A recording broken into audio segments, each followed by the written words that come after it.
Hello student, welcome to SR study ইনস্ট YouTube channel. আজকে আমরা আলোচনা করব বাংলা তৃতীয় সেমিস্টারের অত্যন্ত গুরুত্বপূর্ণ তোমাদের যে ভাষা বইটা রয়েছে, সেখানে তার প্রথম অধ্যায় হচ্ছে ভাষাবিজ্ঞান, তার ও শাখা প্রশাখা।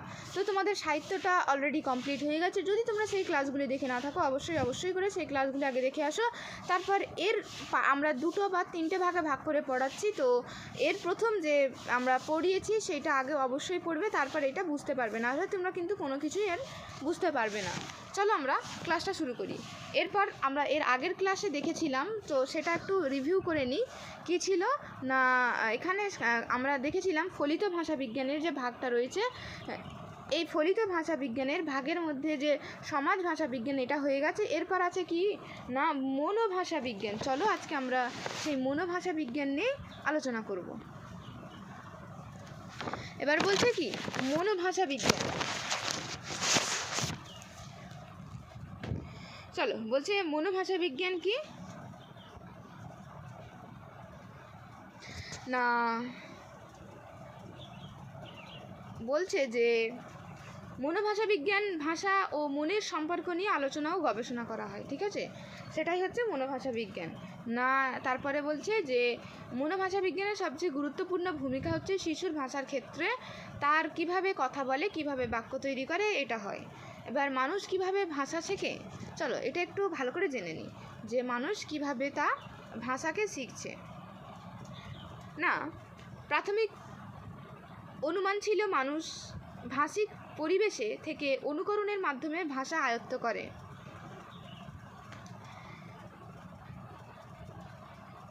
নোয়াম চমস্কি বলেন যে মানুষের মধ্যে থাকে ভাষা শেখার ক্ষমতা। না, মনে রাখবে নোয়াম চমস্কি কি বলেছিল, যে মানুষের মধ্যেই থাকে ভাষা শেখার ক্ষমতা। মানব মস্তিষ্কে সেই সামর্থ্য কেন্দ্র, তাই তিনি মানব মস্তিষ্ককে বলেন ভাষা শেখার যন্ত্র। তাহলে তাই তিনি কি বলেছেন, যে ভাষা শেখার যন্ত্র কাকে বলেছেন, মানব মস্তিষ্ককে বলেছেন। মনে রাখবে মানব মস্তিষ্ককে বলেছিলেন ভাষা শেখার যন্ত্র। অর্থাৎ কি ছিল, অর্থাৎ সেটা ছিল ল্যাঙ্গুয়েজ, ঠিক আছে, ল্যাঙ্গুয়েজ অ্যাসোসিয়েশন ডিভাইস বা LAD। পরীক্ষার ক্ষেত্রে তোমাদের প্রশ্ন আসতে পারে যে LADর ফুল ফর্ম কি, মোস্ট ইম্পর্টেন্ট এগুলো। তারপর বলছে মানব মস্তিষ্কের প্রি-প্রোগ্রামড অবস্থায় আছে এমন এক ব্যাকরণ যাকে নোয়াম চমস্কি সর্বজনীন ব্যাকরণ হিসাবে বলেছে, অর্থাৎ ইউনিভার্সাল গ্রামার, যাকে কি বলা হয়, ইউনিভার্সাল গ্রামার, ঠিক আছে, এগুলো মনে রাখবে। তারপর কি বলছে না, মনোবিজ্ঞান মানসিক প্রতিবন্ধকতা যে ভাষার উপর প্রভাব ফেলে তা নিয়ে আলোচনা করে। তারপর হচ্ছে চলো মনোভাষা বিজ্ঞানটা হয়ে গেছে।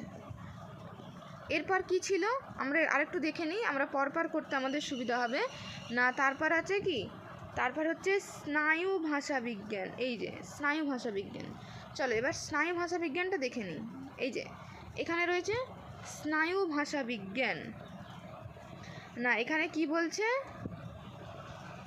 যে ভাষার সঙ্গে মানব মস্তিষ্কের সম্পর্ক এবং ভাষা ব্যবহারের সমস্যা।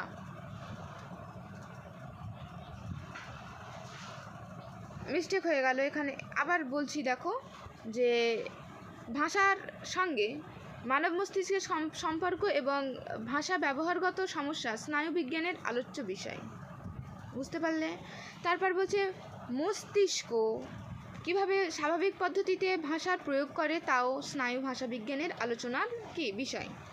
তারপর বলছে যে ব্যবহারিক যে স্নায়ুচিত্রের আজকাল, ঠিক আছে, যে এটা মনে রাখবে PET, হ্যাঁ, যে পজিট্রন ইমোশন টোমোগ্রাফি, ঠিক আছে, PET, হ্যাঁ, বা আরেকটা আছে fMRI, এটা হচ্ছে জাতীয়তন্ত্রের ব্যবহার, ঠিক আছে। নাকি fMRI এর যদি ফুল ফর্ম জিজ্ঞাসা করে তখন কি বলবে না, ফাংশনাল, হ্যাঁ, ম্যাগনেটিক রেসোনেন্স ইমেজিং। তারপর কি বলছে না, ভাষা সৃষ্টিতে প্রয়োগে এবং সংযোগ স্থানে মস্তিষ্কের বাম গোলার্ধের বিশেষ ভূমিকা পালন করে। এটা তোমাদের মোস্ট ইম্পর্টেন্ট, যে বাম গোলার্ধের ভূমিকাটা যে বিশেষ, এটা মোস্ট ইম্পর্টেন্ট। এবং যে পিইটির ফুল ফর্ম এটা, তারপরে FMRI এর ফুল ফর্ম এটা। তারপর এবার এখানে একটা ছবিতে ভালো করে বোঝার জন্য দিয়েছি, দেখো মস্তিষ্কের বাম গোলার্ধ আর মস্তিষ্কের ডান গোলার্ধ, ঠিক আছে। এটা হচ্ছে মানব মস্তিষ্ক, এই ছবিটা দেখে বুঝতে পারছি এটা হচ্ছে একটা ব্রেন, ঠিক আছে। এবার বাম গোলার্ধে কি, বাম গোলার্ধ হচ্ছে বলা, লেখা, ভাষা, পড়া, গণনা, বিশ্লেষণ, চিন্তা, এগুলো হয় বাম গোলার্ধে। আর ডান গোলার্ধে কি হয় না, সামগ্রিক বিকাশ হয়, ঠিক আছে। অভাষা প্রস্তুতি আর হচ্ছে রোমান্থন, ঠিক আছে। এখানে বানানটা একটু মিস্টেক আছে, দেখে নেবে, এটা হবে রোমান্থন। এটা হচ্ছে আমাদের বাম গোলার্ধ আর এই দিকটা হচ্ছে ডান গোলার্ধ। তারপর না এখানে কি বলছে যে এটা দেখো, এবার হচ্ছে স্নায়ু ভাষা বিজ্ঞান। তাহলে দেখো আমরা কি স্নায়ু ভাষা বিজ্ঞান, এখানেও কিছু আছে, মানে এরও ভাগ আছে, তো আরেকটু দেখে নিই চলো। বলছে যে শাখায় মানব শরীরের ভাষায় প্রকৃতি ও গঠনগত অবস্থা নিয়ে আলোচনা করা হয় তাকে স্নায়ু ভাষাবিজ্ঞান বলা হয়। অর্থাৎ স্নায়ু মানে কি, যেটা নিউরোকে আমরা বুঝি। বলছে এবার কি বলছে যে স্নায়ু ভাষাবিজ্ঞান, দেখো এর ভাগ দিচ্ছে, বলছে বৌদ্ধিক, তারপর হচ্ছে ব্যবস্থাপনা, চলন, ইন্দ্রিয় গ্রাহ্যতা, হ্যাঁ, তারপর হচ্ছে কোষীয়, তারপর হচ্ছে বিকাশ। এবার হচ্ছে এই যে বৌদ্ধিক, এরও আবার ভাগ আছে, ঠিক আছে। এর ভাগ হচ্ছে স্নায়ু ভাষা বিজ্ঞান, দর্শন, শ্রবণ, তারপর হচ্ছে মনোসংযোগ আর স্মৃতি। আবার দেখো ভাগ কেমন, দেখো আবার বলছে যে এই যে স্নায়ু ভাষা বিজ্ঞানের আবার দুটো ভাগ রয়েছে, একটা হচ্ছে ভাষা শেখা এবং প্রক্রিয়াকরণ, আর দ্বিতীয়টি হচ্ছে ভাষাগত সমস্যার সংস্করণ। চলো এবার হচ্ছে যে স্নায়ু ভাষা বিজ্ঞানী অলরেডি এখন চলছে। চলো এখানে কি বলছে এই ছকটা আমরা দেখে নিই। স্নায়ু ভাষা বিজ্ঞান এবার বলছে যে না কি বলছে, মানুষের বিবর্তনের বিভিন্ন ধাপের সঙ্গে সঙ্গে ভাষার উৎপত্তি ও তার বিবর্তন ঘটছে, তাই ভাষার গঠনে সমাজ ও সংস্কৃতির যোগ আছে সামাজিক সংস্কার ও বিশ্বাসের সঙ্গে। ভাষাবিজ্ঞান সেই চর্চাটাই করে চলেছে। তারপরে কি বলছে, তারপরেরটাই বলছে না, পৃথিবীর বিভিন্ন প্রান্তে থাকা আদিবাসী মানুষের ভাষা এখন মৃতপ্রায়, ঠিক আছে। ফলে কি হচ্ছে না, ফলে সেই গোষ্ঠীর বিভিন্ন লোককথা ছড়া, ধাঁধা প্রভৃতি লুপ্তপ্রায় হয়ে যাচ্ছে। নৃভাষা বিজ্ঞান সেই ভাষা সংরক্ষণ করার চেষ্টা করছে। তারপরেরটা কি বলছে না, তারপরে বলছে পৃথিবীতে আদিম জনজাতির ভাষা বিশ্লেষণের ভাষাবিজ্ঞান মনোযোগ দিয়েছে 20 শতকের প্রথম দিকে, প্রথমে বলছে যে 20 শতকের প্রথম দিকে, মনে রাখবে। তারপর হচ্ছে এটা বৈশিষ্ট্য নয়, এখানে মিস্টেক আছে, এইটা হবে যে শৈলী বিজ্ঞান। এই যে শৈলী কি, এটা হবে শৈলী বিজ্ঞান।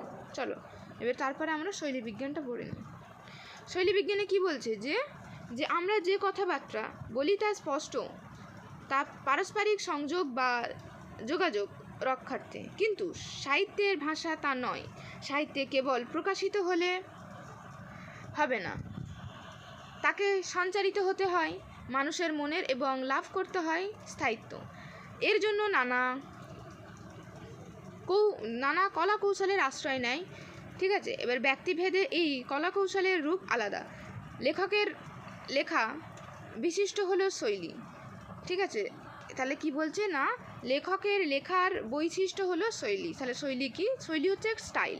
আমরা শৈলী বললে বুঝবো না, কিন্তু যদি বলি স্টাইল তাহলে আমরা বুঝে যাব কোন লেখকের লেখার শৈলী, মানে বিশ্লেষণকে আসলে শৈলী বিজ্ঞান কি বলা হয়, স্টাইলিস্টিক বলা হচ্ছে, শৈলী বিজ্ঞান বা স্টাইলিস্টিক বলা হচ্ছে।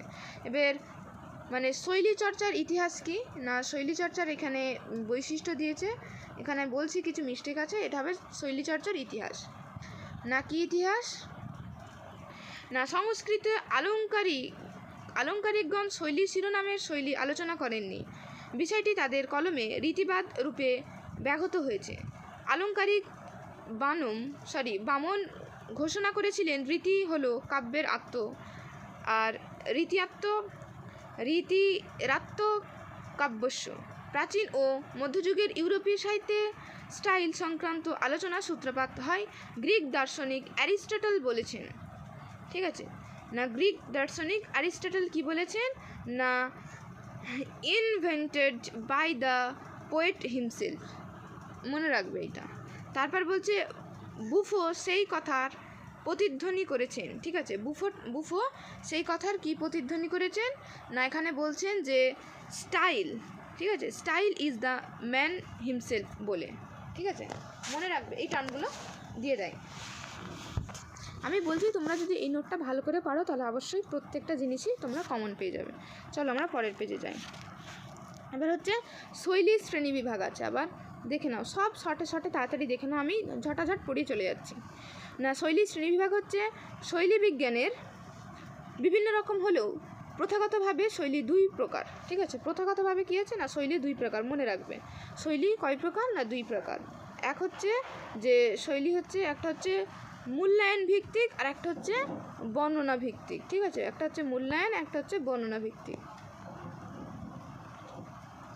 তাহলে হচ্ছে মূল্যায়ন ভিত্তিক বা ইভ্যালুয়েটিভ, এটা না কি বলছে যে এটি আসলে কোনো লেখাশৈলীর বৈশিষ্ট্যসমূহের প্রকাশ, এটি দ্বারা বঙ্কিমচন্দ্রের, ঠিক আছে, লেখনীয় সঙ্গে রবীন্দ্রনাথের লিখন শৈলীর পার্থক্য নিরূপণ করা যায়। তারপরে হচ্ছে বর্ণনামূলক বা ডেসক্রিপটিভ, ঠিক আছে, বর্ণনামূলক শৈলী হলো কোনো লেখকের লেখার শৈলীর বিবরণ বা বর্ণনা। এই শৈলীর সাহায্যে রবীন্দ্রনাথ চোখের বালি উপন্যাসের সঙ্গে শেষের কবিতা উপন্যাসের শৈলীর যে তফাৎ সেটা কি করা যায় না, সেটা নির্ণয় করা যায়। তারপর হচ্ছে পারল ও শৈলীচর্চার সম্পর্ক কি না, ভাষাবিজ্ঞান ফেদিনা, নামটা মনে রাখবে না, ফেদিনা দা শেশুর, ঠিক আছে, কি না, ফেদিনা দা শৈশুর ভাষা দুইটি উপাদানের কথা জানেন, একটা হচ্ছে লাং আর দ্বিতীয়টা হচ্ছে পারল। এবার লাং কি পারল কি না আমরা একটু দেখে নিই। বলছে যে লাং হলো ভাষার নানা উপাদান ও উপাদানগুলির পারস্পরিক সম্পর্কের জালবিন্যাস, আর পারল জিনিসটা কি না, পারল ভাষার সংবিধিকে মান্যতা দিয়ে সেই ভাষা ব্যবহারের উপাদান নির্বাচন ও প্রতিস্থাপনের মধ্য দিয়ে নিজস্ব একটি বিন্যাসের স্পষ্ট ও প্রকট বাচন ক্রিয়া। তারপর বলছে শৈলী, যেহেতু লেখকের সেই নিজস্ব বাচন ক্রিয়া অনুসন্ধান করে তাই শৈলী পারলের একটা না অংশ। পরীক্ষার খাতায় যদি প্রশ্ন আসে শৈলী কার অংশ না, একটা পারলের অংশ, কেন আগে আমি বলে দিয়েছি, এগুলো আর বেশি করা যাবে না। এবার বলছে নির্বাচন না, নির্বাচনটা কি, নির্বাচন সমস্ত আলোচনার সারবস্তু দাঁড়ালো। শৈলীর মূলে রয়েছে নির্বাচন, অর্থাৎ কোনো লেখকের লেখা বাক্য গঠন ও শব্দ প্রয়োগের ভিন্নতা নির্বাচন করাই শৈলী। এই নির্বাচন দুই রকমের হতে পারে, একটা হচ্ছে বৈকল্পিত নির্বাচন, একটা হচ্ছে কি আন্বয়িক নির্বাচন না, কয়টা নির্বাচন, দুইটা নির্বাচন, মনে রাখবে। তারপর বলছে যে শৈলী বিদ্যার প্রকরণ, ঠিক আছে,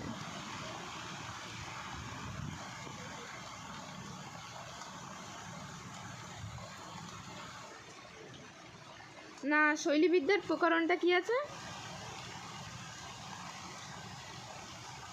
শৈলী বিচার করার ক্ষেত্রে কতকগুলি প্রকরণ বা টুল ব্যবহার করা হয়, ঠিক আছে, কি ব্যবহার করা হয়, কতগুলি টুল ব্যবহার করা হচ্ছে, এই যে কতকগুলি না টুল ব্যবহার করা হচ্ছে, ঠিক আছে, সেগুলি কি না, সেগুলি হচ্ছে প্রমুখন, কি আছে, প্রথমে আছে প্রমুখন, ঠিক আছে, প্রমুখনে কি আছে না, প্রমুখন হলো ভাষার যে স্বাভাবিক নর্ম তা থেকে সরে আসা, অর্থাৎ অর্থবোধের আগে আমরা বাক্যের দিকে ফিরে তাকাতে বাধ্য হই।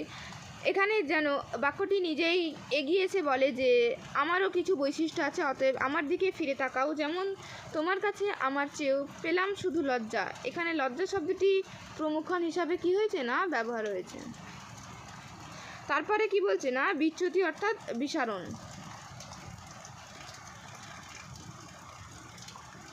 এবার বিচ্যুতি অর্থাৎ বিসরণ কি না, বাংলা বাক্যের স্বাভাবিক যে পদকর্ম থাকে অর্থাৎ কর্তা কর্মক্রিয়া, এটিকে বাংলা বাক্যের আদর্শ গঠন বলা হয়। এটি আদর্শ গঠনের জন্য স্বাভাবিক। নর্ম এই শব্দটি যখন ভেঙে যায় তখন বিচ্যুতি ঘটে, অর্থাৎ ফিরে এসো সুরঞ্জনা, কি বলছে না, ফিরে এসো সুরঞ্জনা, নক্ষত্রের রূপালী আগুন ভরা রাতে, ফিরে এসো এই মাঠে ঢেউয়ে, ফিরে এসো হৃদয়ে আমার। অর্থাৎ মানে শৈলী জিনিসটা কি না, ক্রিয়াপদের অবস্থান স্বাভাবিক নয়, আদর্শ গঠন থেকে বিচ্যুতি ঘটেছে। ঠিক আছে, আদর্শ গঠন থেকে না বিচ্যুতি ঘটে। এবার বিচ্যুতি যে বিচারণের প্রয়োগ নানা প্রকার হতে পারে, যেমন শব্দগত, অন্বয়গত, শব্দার্থ, ব্যাকরণগত, এরকম বিভিন্ন ধরনের হতে পারে। এবার বলছে সমান্তরাল। ঠিক আছে, সমান্তরালতা জিনিসটা কি না, এই পদ যখন বারবার ব্যবহৃত হয় তখন সেটিকে সমান্তরালতা বলা হয়। যেমন হচ্ছে অন্ধকার আকাশের কোলে জেগে ওঠে ছেঁড়া ছেঁড়া ব্যথা, জেগে ওঠে বিষণ্ণ গরম, জেগে ওঠে তরল অসুখ, জেগে ওঠে এই যে জেগে ওঠে বারবার যেটা বলা হচ্ছে। ঠিক আছে, তারপর বলছে কি কোড বদল। আমরা এর আগে পেয়ে গেছি কোড বদল জিনিসটা কি, তারপরও এখানে একটু ডিটেলস আমরা পড়ে নিচ্ছি। কোড বদল কি না, কোড বদল হচ্ছে একটি ভাষারীতির মধ্যে অন্য রীতির শব্দ বা বাক্য খণ্ড ব্যবহারকে কোড বদল বা সংকেত বলা যেতে পারে। যেমন বাংলা থেকে বলতে গেলে, বাংলা বলতে বলতে ইংরেজি শব্দের যে ব্যবহার হচ্ছে, এটাই হচ্ছে যে কোড বদল। না তারপর কি বলছে না, হচ্ছে পলিফোনি। ঠিক আছে, তারপর হচ্ছে কি পলিফোনি আছে। ঠিক আছে, পলিফোনি জিনিসটা কি না, হচ্ছে উপন্যাস বা মহাকাব্যে একাধিক চরিত্রের সমাবেশ থাকে, এই চরিত্রগুলির ভিন্ন ভিন্ন স্বর প্রতিষ্ঠা হয়। আর মিখাইল বখতিয়ার এই বিষয়টিকেই বলেছেন বহুস্বরিতা। কি বলেছেন না, পলিফোনি। ঠিক আছে, বহুস্বরিতা বা পলিফোনি। দেখো এটা হচ্ছে একটু টাইপিং, আমি বলেছি এটা করতে গিয়ে অনেকটা টাইপিং মিস্টেক হয়েছে। এটা তোমাদের আগের যে ছিল মস্তিষ্কে, মানব মস্তিষ্ক, এটা সেখানে টাইপিং মিস্টেকে উঠে চলে এসছে। চলো এখানে এটা কিছু দেখার নেই। তারপরে হচ্ছে কি না, অভিধান বিজ্ঞান। ঠিক আছে, অভিধান, আমরা অভিধান বললে জানি না, যদি আমরা জানি, আমরা পড়ি যে ডিকশনারি একটা বই পড়ি। ঠিক আছে, ডিকশনারি বললে অবশ্যই তোমরা সবাই বুঝবে, কারণ তোমরা হচ্ছে ধরতে গেলে বাংলার থেকে বেশি ইংলিশের সঙ্গে বেশি পরিচিত। আমি যদি শৈলী বিজ্ঞান বলছি তখন তোমরা বুঝতে পারছো না, যদি আমি বলি স্টাইল তাহলে তোমরা বুঝতে পারছো। এখানে অভিধান বললে হয়তো বুঝতে পারছো না অভিধান কি, অভিধান হচ্ছে ডিকশনারি। ঠিক আছে, তোমরা অবশ্যই সবাই ডিকশনারি জানো। চলো এবার ডিকশনারি জিনিসটা দেখে নিই না, কি বলছে যে জাস্কের নিরুক্ত গ্রন্থ থেকেই ভারতের প্রথম অভিধান রচনার সূত্রপাত হয়। না কোথার থেকে হয়, মোস্ট ইম্পর্টেন্ট, প্রত্যেকটা লাইন এখান থেকে তোমাদের শুধু ইম্পর্টেন্টগুলোই তুলে ধরা হয়েছে, এখান থেকে তোমাদের বাদ দেওয়ার কোনো জায়গা নেই। না জাস্কের নিরুক্ত গ্রন্থ থেকে ভারতে প্রথম অভিধান রচনার সূত্রপাত হয়। না তারপর কি বলছে, ত্রয়োদশ শতাব্দীতে জন গ্যারল্যান্ড প্রথম ডিকশনারি শব্দটি ব্যবহার করেন। ঠিক আছে, তারপর কি বলছেন, 1538 খ্রিস্টাব্দে ইংরেজি ডিকশনারি শব্দটি পাওয়া যায় স্যার থমাস, ঠিক আছে, এলিয়েটের ল্যাটিন ইংরেজি অভিধানে। তারপরে কি রয়েছে না, অভিধান অনুসারে বলা যায় যে অভিধান রচনার শব্দের একাধিক শব্দ, প্রতিশব্দ ও ব্যুৎপত্তি উল্লেখ বহু প্রাচীনকাল থেকেই চলে আসছে এবং আধুনিককালে যুক্ত হয়েছে শব্দের মান্য উচ্চতা এবং শব্দের আঞ্চলিক ও উপভাষাগত পার্থক্য, প্রসঙ্গ অনুসারে অর্থ পার্থক্য, সময়ের সঙ্গে শব্দের অর্থ পরিবর্তন ইত্যাদি হয়। না তারপর কি বলছে না, শব্দের আদর্শ অভিধানে প্রতিটি এন্ট্রি বা শব্দের 3টি স্তর থাকে। কয়টি স্তর থাকে না, 3টি স্তর থাকে। একটা হচ্ছে শব্দের গঠনগত স্তর, দ্বিতীয় নম্বর হচ্ছে যে অন্বয়গত, তৃতীয় নম্বর হচ্ছে বাগার্থগত। ঠিক আছে, আবার অভিধান অনেক রকম হয়, যেমন তার মধ্যে অতি পরিচিত হচ্ছে একভাষী আর দ্বিভাষী। অভিধানও হচ্ছে একভাষিক আর দ্বিভাষিক, অনেক রকম হয়, কিন্তু তার মধ্যে কি রয়েছে একভাষিক আর দ্বিভাষিক। চলো একটু তাড়াতাড়ি শেষ করার আমরা চেষ্টা করি, কারণ ক্লাসটি অনেকটা লং হয়ে যাচ্ছে। যেখানে এক ভাষা শব্দের সেই ভাষাকে এক ভাষায় বলা হয়, যেমন হচ্ছে বাংলা থেকে বাংলা করা, ইংলিশ থেকে ইংলিশ করা, এটাই হচ্ছে একভাষিক। আর দ্বিভাষী হচ্ছে বাংলা থেকে ইংলিশ করা, সহজেই বুঝে নাও, এর বিপরীতটা হয়ে যাবে যখন না। তাহলে দ্বিভাষীটা কি হচ্ছে না, যখন এক ভাষা শব্দ অন্য ভাষার ব্যাখ্যা করা হয় তখন তা দ্বিভাষিক অভিধান, যেমন বাংলা থেকে ইংরেজি বা ইংরেজি থেকে বাংলা। এবার তারপর যখন কোনো অভিধানে একটি শব্দের প্রথম প্রচলন সমন্বয়, তার অর্থ কী ছিল, কিভাবে অর্থ বদল ঘটল এবং সাম্প্রতিকরণ রূপ বা অর্থ এইসব থাকে, তখন তাকে ইতিহাস ভিত্তিক অভিধান বলা হয়। তাকে কীভাবে বলা হয় না, ইতিহাস ভিত্তিক অভিধান বলা হচ্ছে। সেখানে কোনো বিষয়ের নানা কিছু অভিধানের মতো করে সাজানো ও ব্যাখ্যা করা থাকে, তাতে বিষয় অভিধান বলে, যেমন ইতিহাস অভিধান, অর্থনীতি অভিধান এবং উদ্ভাসিত অভিধান ইত্যাদি রয়েছে। চলো এরপর আমরা এক নজরে এটা দেখে নিই। চলো না, কি বলছে, সামাজিক ভাষাবিজ্ঞান হলো ফলিত ভাষাবিজ্ঞান। 2 নম্বরে কী বলছে, আমরা এখানে ছবিও দেওয়ার চেষ্টা করেছি তোমাদের বোঝাচ্ছে। 2 নম্বর বলছে ভাষা সমাজতত্ত্বকে গুরুত্ব দিয়েছেন ফিশম্যান। 3 নম্বরে কী বলছে না, ঐতিহাসিক ভাষাবিজ্ঞান তাই চার্লস এফ হকেট কালক্রমিক ভাষাবিজ্ঞান বলেছেন। 4 নম্বরে কি বলছেন না, নোয়াম চমস্কি আরও বলেন মানব মস্তিষ্কে রয়েছে সেই সামর্থ্যের কেন্দ্র। 5 নম্বর কি বলছেন যে মনোভাষাবিজ্ঞানের প্রথম জিজ্ঞাসু মনীষী হলেন উইলহেলম ভন হুমবোল্ট। আর 6 নম্বরে বলছে স্নায়ু ভাষাবিজ্ঞান 2টি শাখা আছে, এক ভাষা শেখার এবং প্রক্রিয়াকরণ, 2টি হচ্ছে ভাষাগত সমস্যার ও সংস্করণ। 7 নম্বরে কি বলছে না, ভাষার 2টি উপাদান হলো ল্যাং এবং পারল। 8 নম্বরে কি বলছে জাস্ট এর গ্রন্থি হচ্ছে নিরুক্তি, মোস্ট ইম্পর্টেন্ট। 9 নম্বর হচ্ছে বিশেষ থেকে সাধারণের সত্ত্বে উপনীত হওয়ার পদ্ধতিকে কি বলা হয়, আরোহমূলক পদ্ধতি, এটাও মোস্ট ইম্পর্টেন্ট। এর আগের বারে এটা কোশ্চেনে এসেছিল, প্রিভিয়াস ইয়ারের কোশ্চেন যদি তোমরা দেখো এটা পেয়ে যাবে। 10 নম্বরে কি আছে, পরিবর্তনমূলক সমাজ ভাষাবিজ্ঞানের সচল সমাজ ভাষাবিজ্ঞান বলা হয়। 11 নম্বর কি বলছে বর্ণনামূলক ভাষাবিজ্ঞানকে কি বলা হয়, অখণ্ড ভাষাবিজ্ঞান বলা হয়, এটাও মোস্ট ইম্পর্টেন্ট। আর এবার 12 নম্বরে বলছে যে মুখের ভাষাকে লিখন পদ্ধতি কখনো সম্পূর্ণভাবে প্রকাশ করা যায় না। 13 নম্বরে বলছে বর্ণনামূলক ভাষাবিজ্ঞানের আলোচ্য বিষয় 4টি, এটাও আগে আলোচনা করেছি কিন্তু এটা যেহেতু ইম্পর্টেন্ট এটা আমি এখানে রেখেছি। একটা হচ্ছে ধ্বনিবিজ্ঞান, ধ্বনিতত্ত্ব, রূপতত্ত্ব, বাক্যতত্ত্ব এবং শব্দার্থ তত্ত্ব। তারপরে 14 নম্বরে বলছে ল্যাড, অর্থাৎ ল্যাডের পুরো ভাষা কি না, ল্যাঙ্গুয়েজ অ্যাকুইজিশন ডিভাইস। এই ডিভাইস কথাটির পরিবর্তে কী ব্যবহার করা হয়েছে না, সিস্টেম। তারপরে 15 নম্বর বলছে ভাষাবিজ্ঞানের 2টি ভাগ হচ্ছে প্রধান ভাষাবিজ্ঞান আর ফলিত ভাষাবিজ্ঞান, যেটা আমি প্রথমে আলোচনা করেছিলাম প্রথম প্যারাতে।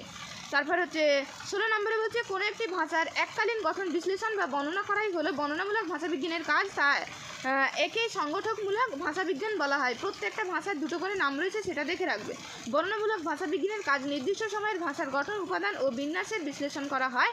আর সবচেয়ে লাস্ট কি বলছে না, ফলিত ভাষাবিজ্ঞান বাস্তবে জীবনের ভাষা সম্পর্কিত সমস্যা সমাধান ও প্রয়োগ নিয়ে কাজ করে।